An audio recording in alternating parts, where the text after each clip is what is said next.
स्वागत है आप सभी का हमारे यूट्यूब चैनल पे।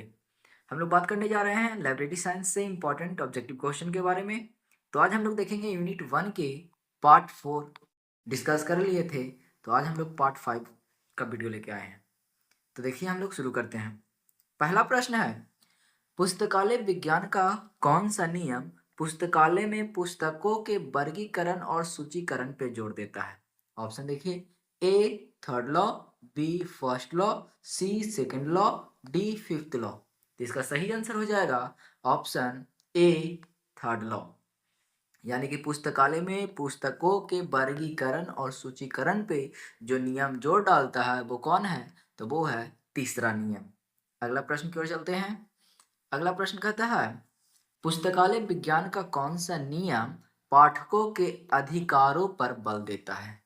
ऑप्शन है A third law, B fourth law, C second law और डी फिफ्थ लॉ। तो इसका सही ऑप्शन हो जाएगा ऑप्शन सी सेकंड लॉ। यानी कि इसमें कह रहा है कि पुस्तकालय विज्ञान का कौन सा जो नियम है वो किस पे? तो पाठकों के अधिकारों पे बल देता है। तो वो कौन है? दूसरा नियम है ना। आगे प्रश्न आते हैं। अगला प्रश्न कहता है, पुस्तकालय विज्ञान का कौन सा नियम झुग्गी झोपड़ी क्षेत्र यानी कि स्लम एरिया के लिए पुस्तकालय सेवाओं पे जोर डालता है? ऑप्शन है A third law, B fourth law, C second law और डी फिफ्थ लॉ। तो इसका सही ऑप्शन हो जाएगा ऑप्शन सी सेकंड लॉ। यानी कि झुग्गी झोपड़ी या स्लम एरिया के लिए जो पुस्तकालय सेवाओं पे जो जोर डालता है वो कौन है? तो वो है दूसरा नियम, है ना। आगे आते हैं। अगला प्रश्न बताइएगा। कहता है, एक पुस्तकालय के लिए त्रिमूर्ति घटक होता है, तो वो कौन कौन होता है? ऑप्शन देखते हैं। ए में कहता है the book, the reader, the staff. Option B है the books, the reader and the computers. और ऑप्शन सी में है the book, the reader and the manager. या option D the book, the manager and staff. क्या हो जाएगा इसका सही आंसर? तो इसका सही आंसर हो जाएगा ऑप्शन ए। उसमें क्या होना चाहिए? बुक होना चाहिए, पढ़ने के लिए पाठक होना चाहिए और वहां देख रेख करने के लिए स्टाफ होना चाहिए। ये हमारा लाइब्रेरी के त्रिमूर्ति घटक जो किनके द्वारा? एस आर रंगनाथन, है ना, रंगनाथन के द्वारा दिया गया था, है ना। ये त्रिमूर्ति में क्या था? The book, the reader and the staff. आगे आते हैं। अगला प्रश्न है, पुस्तकालय विज्ञान के 5वें नियम के अनुसार पुस्तकालय का विकास वृद्धि दो प्रकार की होती है। वो कौन कौन होती है? तो ऑप्शन ए है चाइल्ड ग्रोथ या अडल्ट ग्रोथ, या बी रैपिड ग्रोथ या स्लो ग्रोथ, या सी एक्सटर्नल डेवलपमेंट या इंटरनल डेवलपमेंट, या option D high growth and low growth.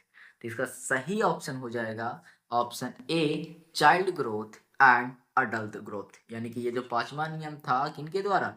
जो रंगनाथन के द्वारा 1931 में 5 लॉ ऑफ लाइब्रेरी साइंस जो दिया गया था ऐसा रंगनाथन में, उसके अनुसार पुस्तकालय का जो विकास दो प्रकार के था वो कैसे था? तो वो था child growth and adult growth. Clear है? आगे आते हैं। अगला प्रश्न कहता है, बाल विकास से तात्पर्य उस विकास से है जो स्पष्ट रूप से दिखाई देता है। जैसे ए में है कहता है बिल्डिंग कंस्ट्रक्शन, बी में स्टाफ अपार्टमेंट, या सी बुक परचेज, या डी ऑल ऑफ एबव। इसका सही ऑप्शन हो जाएगा option D all of above. यानी कि जो हमारा बाल विकास तात्पर्य जो विकास है वो किस रूप में दिखा देता है? तो एक बिल्डिंग कंस्ट्रक्शन होना चाहिए, है ना, उसमें स्टाफ अपॉइंटमेंट होना चाहिए, उसमें बुक होना चाहिए, बुक परचेज होना चाहिए, यानी ये सभी आपका काम करेगा। आगे आते हैं। अगला प्रश्न कहता है, वयस्क वृद्धि के तात्पर्य उस विकास से है जो स्पष्ट रूप से दिखाई नहीं देता है। वहां पे दिखाई देता है, यहाँ पे दिखाई नहीं देता है। तो ऑप्शन देखिए, ए में कहता है quality improvement of library services, या बी कहता है डेवलपमेंट ऑफ टेक्नोलॉजी और ट्रेनिंग ऑफ स्टाफ, या option D C development of professional skill and employees, या डी ऑल ऑफ अबव। तो इसका भी सही ऑप्शन हो जाएगा ऑप्शन डी ऑल ऑफ एवं। ये सब वहां पे दिखाई नहीं देता है। आगे आते हैं हम। अगला प्रश्न है, पुस्तकालय विज्ञान का कौन सा नियम पुस्तकालय के बालक एवं वयस्क विकास की चर्चा करता है? अब ऐसा कौन सा नियम है जो कि बालक और वयस्क विकास की चर्चा करता है? ऑप्शन देखते हैं। ए में कहता है बुक आर फॉर यूज, या every reader should read his book, या सी में कहता सेव रीडर टाइम, या D the library is growing organism. इसका सही ऑप्शन हो जाएगा the library is growing organism, यानी आपका ये 5 लॉ ऑफ में फिफ्थ जो नियम है, कितना नियम, फिफ्थ नियम है, वो आपको किस पे देता है जोर, तो बालक और वयस्क विकास की चर्चा करता है। क्लियर है, आगे आते हैं। अगला कहता है सीडी रोम पुस्तकालय विज्ञान के किस नियम की व्याख्या करता है। Option A second law, B में है फोर्थ लॉ, सी में है थर्ड लॉ, और डी में है फिफ्थ लॉ। तो इसका सही ऑप्शन हो जाएगा ऑप्शन डी, यानी फिफ्थ लॉ। यानी कि सीडी रोम जो पुस्तकालय विज्ञान है वो किसकी व्याख्या कर, मतलब किस अथी पे व्याख्या करता है, तो वो है फिफ्थ लॉ पे, है ना सीडी रोम। आगे आते हैं। अगला प्रश्न कहता है कि पुस्तकालय विज्ञान का कौन सा स्रोत कॉल नंबर लिखने के लिए पेंसिल के उपयोग की वकालत करता है। Option A second law, B fourth law, D third law, और डी है फिफ्थ लॉ। तो इसका सही ऑप्शन हो जाएगा ऑप्शन डी फिफ्थ लॉ, है ना। कहता है पुस्तकालय विज्ञान का कौन सा स्रोत है जो कॉल नंबर लिखने के लिए पेंसिल के उपयोग की वकालत करता है, वो कौन हो जाएगा नियम, तो वो पांचवा नियम हो जाएगा। आगे आते हैं। अगला प्रश्न कह रहा है पुस्तकालय मुख्यतः 3 प्रकार के होते हैं, कौन कौन होते हैं। ऑप्शन देखते हैं। ए में कहता है पब्लिक एकेडमिक एंड स्पेशल, या पब्लिक एकेडमिक या national academic and special library, या public national and special library. 3 प्रकार में, एक तीनों में कौन है सही वो बताना है। तो इसका सही ऑप्शन अगर बात किया जाए तो इसका सही ऑप्शन हो जाएगा option a public library, academic library and special library. ये 3 प्रकार के हमारे पुस्तकालय मुख्यतः बटे होते हैं। आगे आते हैं। कहता है एक पुस्तकालय जो जनता द्वारा जनता के लिए चलाया जाता है वो कौन सी लाइब्रेरी कहलाती है। ऑप्शन ए है पब्लिक लाइब्रेरी, बी है एकेडमिक लाइब्रेरी, सी है स्पेशल लाइब्रेरी, डी है नेशनल लाइब्रेरी। अब जो जनता के द्वारा और जनता के लिए चलाया जाएगा वो क्या हो जाएगा, तो ऑप्शन ए पब्लिक लाइब्रेरी, है ना। आगे आते हैं। अगला प्रश्न कहता है यूनेस्को द्वारा पहला सार्वजनिक पुस्तकालय घोषणा पत्र कब तैयार किया गया। ऑप्शन ए 1949 में, बी 1959, सी 1952, या डी 1972। तो इसका सही ऑप्शन हो जाएगा 1949, यानी option A is the right answer कि सार्वजनिक पुस्तकालय घोषणा पत्र कब तैयार किया गया, तो 1949 में। क्लियर है, आगे आते हैं। अगला प्रश्न कहता है इफ्ला के सहयोग से यूनेस्को द्वारा सार्वजनिक पुस्तकालय मैनुअल में किस बार संशोधित किया गया, संशोधन किया गया या संशोधित किया गया, क्लियर है ना। तो इफ्ला के सहयोग से यूनेस्को द्वारा सार्वजनिक पुस्तकालय में मैनुअल में किस बार संशोधित किया गया। ऑप्शन ए है 1954, ऑप्शन बी है 1959, ऑप्शन सी है 1961, या ऑप्शन डी 1972 1994। तो इसका सही ऑप्शन हो जाएगा ऑप्शन डी 1972 और 1994। क्लियर है, आगे आते हैं।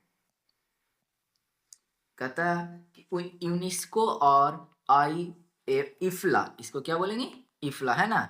इफ्ला द्वारा नए सार्वजनिक पुस्तकालय घोषणा पत्र किस वर्ष पेश किया गया, तो इसके द्वारा कब किया गया, तो ऑप्शन ए है 22 मई 2008, बी में है 27 जुलाई 2022, और सी में है 22 मई 2020, और डी में है 22 मई 2006। इसका सही ऑप्शन हो जाएगा, बात किया जाए तो इसका 27 जुलाई 2020, क्या हो जाएगा 27 जुलाई 2022, सॉरी कब हो जाएगा 2022। क्लियर है, आगे आते हैं। कहता है किस प्रकार के पुस्तकालय को पीपुल्स यूनिवर्सिटी कहा गया है, किस प्रकार के पुस्तकालय को क्या कहा गया, पीपल यूनिवर्सिटी। ऑप्शन ए है पब्लिक लाइब्रेरी, बी है स्पेशल लाइब्रेरी, सी है एकेडमिक लाइब्रेरी, और डी है नेशनल लाइब्रेरी। तो किस प्रकार के पुस्तकालय को कहा गया है, तो याद रखेंगे अब जब पीपुल्स है तो क्या हो जाएगा पब्लिक लाइब्रेरी, यानी A is the right answer. Clear है, आगे आते हैं। कहता है शैक्षणिक पुस्तकालय समानतः 3 प्रकार के हैं। हमारा शैक्षणिक पुस्तकालय है वो कितने प्रकार के, 3 प्रकार के, वो कौन कौन है।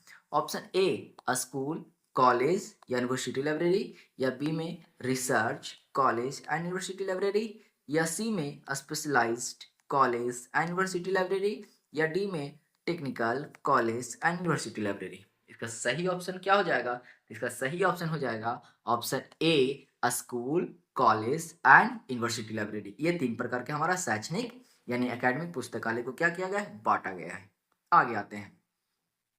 अगला प्रश्न है विद्यालय पुस्तकालय के मुख्य उद्देश्य क्या है? यानी विद्यालय पुस्तकालय का मुख्य उद्देश्य क्या है? ऑप्शन ए कहता है प्रमोट रिसर्च, या बी में प्रमोटिंग रीडिंग हैबिट, या सी में एस्टैब्लिशमेंट ऑफ इंफॉर्मेशन सोसाइटी, या डी में ऑल ऑफ एबव। तो इसका सही ऑप्शन हो जाएगा प्रमोटिंग रीडिंग हैबिट, यानी option B is the right answer कि विद्यालय पुस्तकालय का मुख्य उद्देश्य होता है कि किसमें रीडिंग हैबिट में क्या किया जाए? उसे प्रमोटिंग किया जाए, है ना। आगे आते हैं। अगला प्रश्न कह रहा है कि विद्यालय पुस्तकालय को इन स्तरों पर विभाजित किया जा रहा सकता है जिसमें प्राथमिक विद्यालय पुस्तकालय, माध्यमिक विद्यालय पुस्तकालय और हाई स्कूल पुस्तकालय। और क्या होना चाहिए? तो ये देखिएगा इसमें क्या किया है, तो प्राथमिक विद्यालय पुस्तकालय है, माध्यमिक विद्यालय पुस्तकालय है, हाई स्कूल पुस्तकालय, और क्या हो सकता है? तो ऑप्शन ए कहता है हायर सेकेंडरी होना चाहिए, या कॉलेज लाइब्रेरी होना चाहिए, या टेक्निकल स्कूल लाइब्रेरी होना चाहिए, या रिसर्च स्कूल लाइब्रेरी होना चाहिए। तो इसका सही ऑप्शन हो जाएगा हायर सेकेंडरी। क्या होना चाहिए? हाई स्कूल के बाद हमारा हायर सेकेंडरी होना चाहिए। क्लियर है? आगे आते हैं। कहा गया है अगला प्रश्न, किसने कहा कि पुस्तकालय विश्वविद्यालय का हृदय है? ये किनके द्वारा कहा गया कि पुस्तकालय जो है वो क्या है? विश्वविद्यालय का हृदय है। ऑप्शन ए है C D Deshmukh, option B है जेल नेहरू, या सी एस रंगनाथन, या डी बी एस केशवन। तो इसका सही ऑप्शन हो जाएगा option A C D Deshmukh. इनके द्वारा कहा गया कि पुस्तकालय जो है, पुस्तकालय विद्यालय वो क्या है? तो वो एक पुस्तकालय विश्वविद्यालय का हृदय है। आगे आइए। अगला प्रश्न कहता है कि समिति के रिपोर्ट में कहा गया कि पुस्तकालय विश्वविद्यालय का हृदय है। अब किस समिति के किसने कहा? तो वो पता चल गया कि सी डी देशमुख ने, लेकिन किस रिपोर्ट समिति आया था? कौन सा समिति मतलब रिपोर्ट पेश किया था? ऑप्शन ए कहता है राधा कृष्णन कमेटी रिपोर्ट, या ऑप्शन बी है रंगनाथन कमेटी रिपोर्ट, या सी में सिन्हा कमेटी रिपोर्ट, या डी में केशवन कमेटी रिपोर्ट। किस रिपोर्ट में आया? तो ये आया राधा कृष्णन कमेटी रिपोर्ट, यानी इसका बोल सकते हैं option A is the right answer. आगे आते हैं। अगला प्रश्न क्या कहता है? अगला प्रश्न है राष्ट्रीय पुस्तकालय की स्थापना किस पुस्तकालय की स्थापना से मानी जाती है? जो हमारा नेशनल लाइब्रेरी है, कौन सी लाइब्रेरी? नेशनल लाइब्रेरी, है ना। ये जो हमारा नेशनल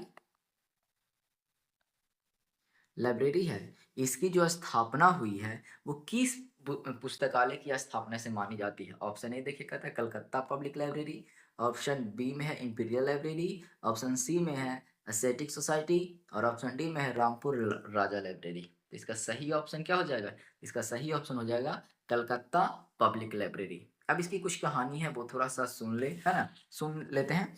कलकत्ता पब्लिक लाइब्रेरी की जो स्थापना हुई है वो याद रखिएगा कि वो हुई थी 1836 में। और इसके बाद एक और इसी के जगह पे आता है कौन? Imperial library. इंपीरियल लाइब्रेरी, इसकी स्थापना की बात किया जाए तो इसकी स्थापना हुई थी 1891 में। 1891 में फिर ये दोनों को क्या कर दिया गया? ये दोनों को कर दिया गया विलय। विलय करने के बाद 1902 में इसे बना दिया गया पूर्ण रूप से इंपीरियल लाइब्रेरी। इंपीरियल लाइब्रेरी, है ना। और 1902 में इसे बना के फिर इसी का नाम चेंज करके 28 सितंबर 1948 को इंपीरियल लाइब्रेरी का चेंज करके क्या कर दिया गया? तो कर दिया गया है नेशनल लाइब्रेरी। देखिए क्या था कि 1836 में कलकत्ता आया, कलकत्ता के बाद फिर 1891 में इंपीरियल लाइब्रेरी की बना, और ये दोनों को मिक्स करके क्या कर दिया गया? 1902 में इंपीरियल लाइब्रेरी बना दिया गया, और इसी का नाम चेंज करके 28 सितंबर 1948 को क्या कर दिया गया? National library. इसका स्रोत कहाँ से है? कलकत्ता पब्लिक लाइब्रेरी से स्टार्ट होता है। क्लियर है? अब आगे आते हैं। अगला कहता है कि सेंट्रल रेफरेंस लाइब्रेरी जो कोलकाता की स्थापना यानी कि कब हुई थी, है ना? द सेंट्रल रेफरेंस लाइब्रेरी है वो कहाँ है पहले? तो ये कोलकाता में है। और इसकी स्थापना कब हुई है? तो ऑप्शन देखते हैं। ए में कहता है 1955, बी है 1939, सी है 1946, डी है 1967। तो इसका सही ऑप्शन हो जाएगा सेंट्रल रेफरेंस लाइब्रेरी की जो स्थापना हुई है वो 1955 में कोलकाता में हुई है। क्लियर है? आगे आते हैं। कहता है कलकत्ता पब्लिक लाइब्रेरी 1836 किस भवन में संचालित किया गया? क्योंकि कलकत्ता पब्लिक लाइब्रेरी की स्थापना कब? 1836 में। लेकिन इसका संचालित किस भवन में किया गया? ऑप्शन ए है Fort William college, option B है बेल्वेडियर कॉलेज, या मेटाकॉल्फ हॉल, या कलकत्ता कॉलेज। तो इसका सही ऑप्शन बात किया जाए तो फोर्ट विलियम कॉलेज में इसको संचालन किया गया था, कलकत्ता पब्लिक लाइब्रेरी को। आगे आते हैं। अगला प्रश्न कहता है कि कलकत्ता पब्लिक लाइब्रेरी को इंपीरियल लाइब्रेरी में कब विलय किया गया? तो कलकत्ता पब्लिक लाइब्रेरी को इंपीरियल लाइब्रेरी में कब विलय किया गया? अभी तो जस्ट चर्चा किए थे तो आप लोग बता सकते हैं। ऑप्शन ए है 1902, ऑप्शन बी है 1905, ऑप्शन सी है 1948 और ऑप्शन डी है 2002। तो अभी जस्ट मैंने बताया था कि कलकत्ता पब्लिक और इंपीरियल लाइब्रेरी को दोनों को विलय कर दिया गया था कब? 1902 में। इसका सही ऑप्शन हो जाएगा ऑप्शन ए, है ना? आगे आते हैं। अगला है कि इंपीरियल लाइब्रेरी की स्थापना कब हुई? इंपीरियल लाइब्रेरी की स्थापना कब हुई थी? Option A 1865, option B 1896, option C 1891 और ऑप्शन डी 1867। ये भी चर्चा हो गया था कि इंपीरियल लाइब्रेरी की स्थापना हुई 1891, यानी कि सी इसका सही आंसर है। आगे आते हैं। अगला प्रश्न कहता है इंपीरियल लाइब्रेरी ऑफ इंडिया को मेटकॉफ हॉल में जनता के लिए कब खोल दिया गया? ये आपका तो पता चल गया कि इंपीरियल लाइब्रेरी बन गया था, लेकिन ये जनता के लिए कब खोला गया? ऑप्शन ए है 30 जनवरी 1836, या 26 जनवरी 1902, या 30 जनवरी 1903, या 23 जनवरी 1903। क्या हो जाएगा इसका सही आंसर? तो इसका सही आंसर हो जाएगा 30 जनवरी 1903 को। 30 जनवरी 1903 को। क्लियर है? यानी सी इसका सही आंसर है। आगे आते हैं। अगला है इंपीरियल लाइब्रेरी को राष्ट्रीय लाइब्रेरी कब बनाया गया? यानी कि इसका नेशनल लाइब्रेरी, इंपीरियल लाइब्रेरी को कब इसे क्या कर दिया गया? National library. मैंने बोला था ना कि इसे दो वो क्या 1891 में था और इधर 1836 में बना था। ये दोनों को विलय करके 1902 में इंपीरियल लाइब्रेरी बना दिया गया, लेकिन फिर इसका नाम चेंज करके क्या कर दिया गया? नेशनल लाइब्रेरी कर दिया गया। तो कब किया गया ये बताना है।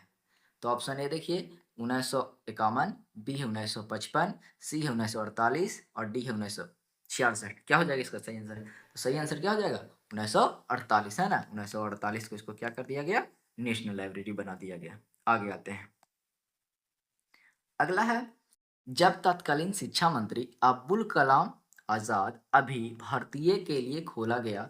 अच्छा, यहाँ पे इसका क्वेश्चन थोड़ा सा उल्टा पुल्टा हो गया। इसको ऐसे हो जाएगा कि जब तक तत्कालीन शिक्षा मंत्री अब्दुल कलाम आजाद द्वारा राष्ट्रीय पुस्तकालय के खोल दिया गया, यानी सभी भारतीयों के लिए खोल दिया गया। कब? यानी कि कह सकते हैं कि इन्हें जनता के लिए खोला गया, है ना? किसे? तो नेशनल लाइब्रेरी को कब खोला गया? ऑप्शन है ए 11 फरवरी 1953, या 1 फरवरी 1953, या ऑन 28 फरवरी 1955, या 1 फरवरी 1955। इसका सही आंसर हो जाएगा 1 फरवरी। कब हो जाएगा? 1 फरवरी 1953 को। यानी कि आप कह सकते हैं कि 1 फरवरी 1953 को ये नेशनल लाइब्रेरी को क्या कर दिया गया? जनता के लिए खोल दिया गया। ठीक है? आगे आते हैं। ये क्वेश्चन थोड़ा सा उलट पुलट हो गया है। आगे आइए। कहते हैं इंपीरियल लाइब्रेरी के पहले लाइब्रेरियन कौन थे? यानी इंपीरियल लाइब्रेरी के पहले लाइब्रेरियन कौन थे? First librarian of imperial library पूछा जाए तो क्या बोलिएगा?